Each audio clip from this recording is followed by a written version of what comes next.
Welcome to student dictation. Dictation 5 second बाद शुरू होगा। Ready start. पूर्णबंदी का 1 महीना पूरा हो गया। इसका मकसद कोरोना संक्रमण का चक्र तोड़ना था। इस दौरान वह मकसद काफ़ी हद तक पूरा हुआ है। दुनिया के दूसरे देशों की तुलना में कोरोना विषाणु की संक्रमण दर काफ़ी कम रही। अब तक जहां कई देशों में संक्रमितों की संख्या लाखों में पहुंच गई है, भारत में 25,000 के आसपास सिमटी हुई है। इतनी सघन आबादी वाले देश में जरा सी लापरवाही भी भयानक परेशानियां पैदा कर सकती है, पर पूर्णबंदी की वजह से इस पर अंकुश लगाने में कामयाबी मिली। जैसे ही कोरोना संक्रमण का पता चला, सरकार ने पहले 1 दिन का जनता कर्फ्यू घोषित किया, जिसका लोगों ने उत्साहजनक स्वागत किया। हवाई जहाज, रेलें, मेट्रो, सार्वजनिक वाहन, दुकानें, कारखाने वगैरह सब बंद रहे। लोग उस दिन घरों से बाहर नहीं निकले। उससे सरकार का उत्साह स्वाभाविक रूप से बढ़ा और 21 दिन की पूर्णबंदी लागू करने में उसे मदद मिली। भारत जैसे देश में जहां सार्वजनिक स्वास्थ्य सुविधाओं की बदहाली और दूर दराज के लोगों तक इलाज संबंधी व्यवस्था न हो पाने को लेकर अक्सर अंगुलियां उठती रहती हैं। अगर संपूर्ण बंदी जैसा फौरी कदम न उठाया गया होता तो नतीजे भयावह हो सकते थे।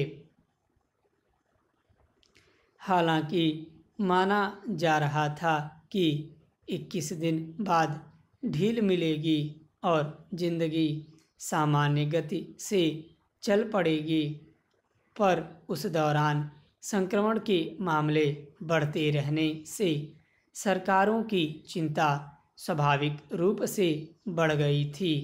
इसलिए बंदी का पहला चरण पूरा होने से पहले ही कई राज्य सरकारों ने उसे आगे बढ़ाने का ऐलान कर दिया था। इसे देखते हुए केंद्र सरकार ने 19 दिन के लिए आगे बढ़ाने की घोषणा कर दी। हालांकि उम्मीद की जा रही थी कि पहले चरण में ही कोरोना के पांव रोक लिए जाएंगे, मगर कुछ लोगों की मनमानियों और अपनी बीमारी को छिपाए रखकर इधर-उधर फैलाते रहने की वजह से गंभीर खतरा पैदा हो गया।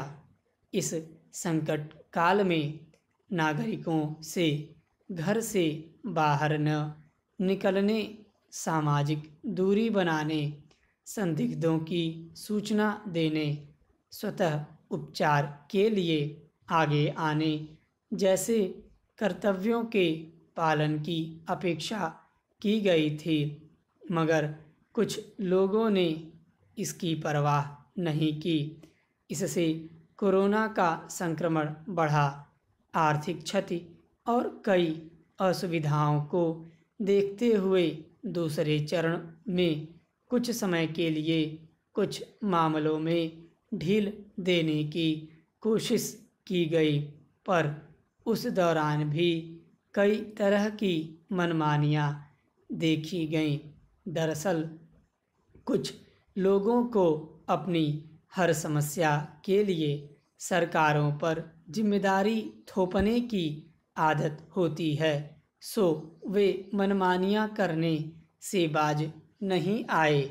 इसलिए कई जगह पुलिस को सख्त कदम भी उठाने पड़े। सरकार को स्वास्थ्य कर्मियों पर हमले आदि को लेकर कड़ा कानून बनाना पड़ा। हालांकि इस दौरान कुछ जगहों पर स्वास्थ्य सुविधाओं में कमी, एकांतवास केंद्रों पर व्यवस्था संबंधी खामियां, बेरोजगार हो गए श्रमिकों को भोजन उपलब्ध कराने आदि में गड़बड़ियां ज़रूर देखी गईं।